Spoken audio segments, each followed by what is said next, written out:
stealing blinds are a major part of the game. In Disc 4 with Phil Locke, you will master the math behind stealing.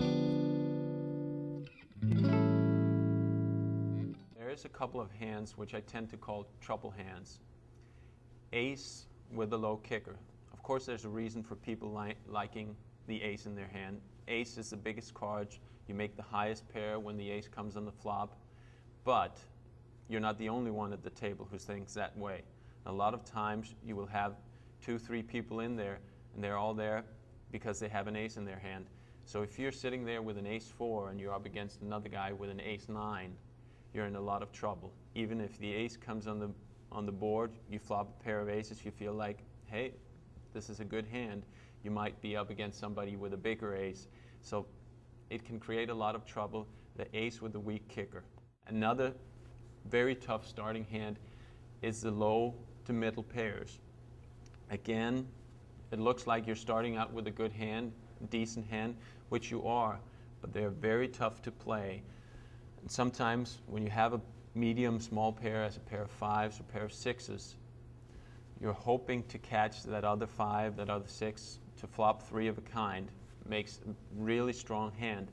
The trouble is sometimes when you flop that really premium hand is that you might not get paid off. Some people might not have anything. Once you hit the flop, it's harder for them to hit the flop. And when you don't hit the flop with your pair of 5s, a lot of times there's going to be 3 overcards, which is, again, it's a very tough playing hand. You're going to get in a lot of trouble unless you really know what you're doing. In early position, it might be safer to discard the ace with the weak kicker, the small, low, medium pairs, and once you gradually go around the table, then you can start throwing more and more of those hands in your mix. Some starting hands and position up to one thing, which is part of your pre-flop strategy. Another very important thing in pre-flop strategy is what limit you're playing.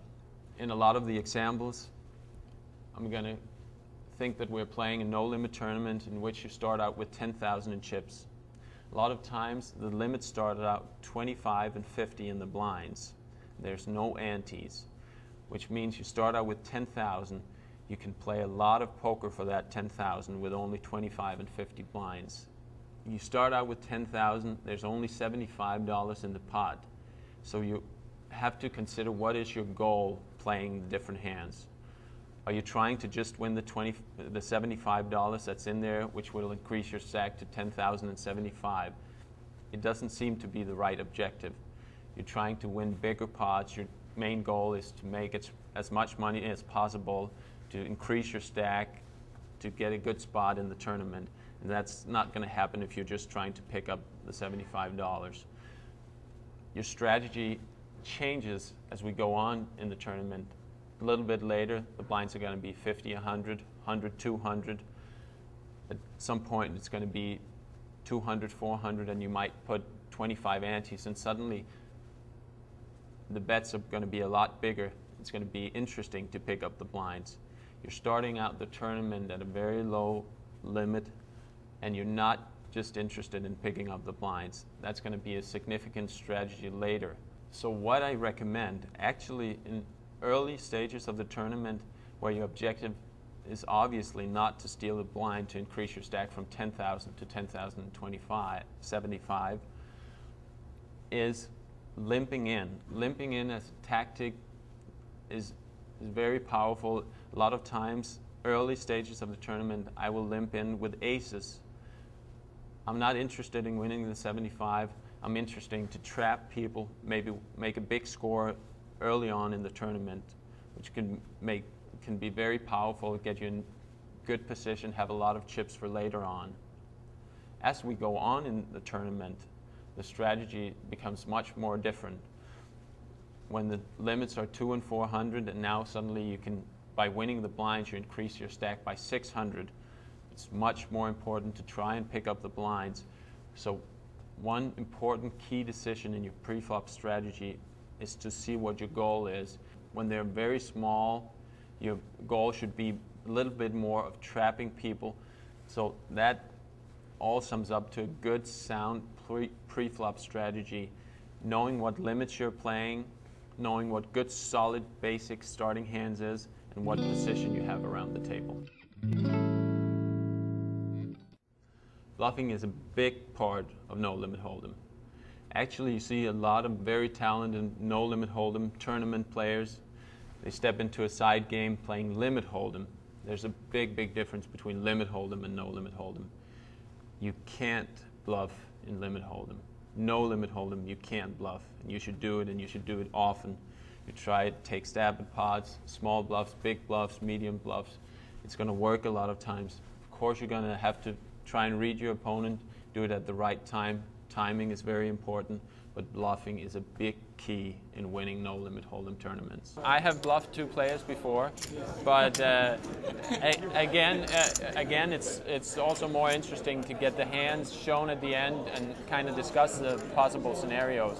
So now we got the scenario where it was actually correct for me to bluff on the first king, but not the second king. So I mean, timing plays a big role in when you choose to make your bluffs. See, now he's afraid over there. I got him right where I want. I probably tend to bluff more than most of my opponents, but what I do a lot of times, I like to bluff small. Why bluff big when you can have the same result bluffing small, not risking as many chips? And that's why I tend to, a lot of times when the flop comes down, I tend to lead out.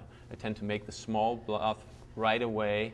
I'm not trying to check raise people and try to bluff it that way because I'm going to put a lot more of my chips into the pot. I don't want to risk as much. I want to try and take the pot away, bluff here and there, but I don't want to risk my entire stack. I mean, if I'd bet all in on the river, he probably would have folded. But would I have made a normal bluff, he probably would have called. But then if I'm risking all my chips to win the pot out there, maybe he was trapping me. There's always the possibility of him trapping me with a big hand. So it can go back and forth, and that's the interesting thing about poker. I mean, if you choose the right time for the right reason, it's going to be very good. That's a very important factor. The fact that I'm bluffing small a lot of times will also keep my opponents off guard, and they don't really know what I have. They see me lead out at 10 pots in a row. 6 times I was bluffing, 4 times I wasn't, but they don't know which ones. So it's very important. Keep your bluffs at a minimum risk. Don't invest all your chips.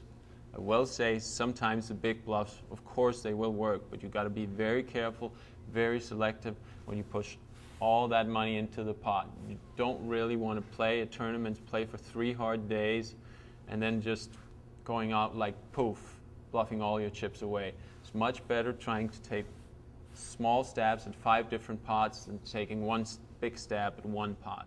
So basically, that's an interesting thing about No Limit Hold'em, which makes it different from a lot of other games. A lot of times, I won it. He didn't call. He didn't call. I didn't call. He went gold. It's important to have position because you can see what action the other players take. But sometimes in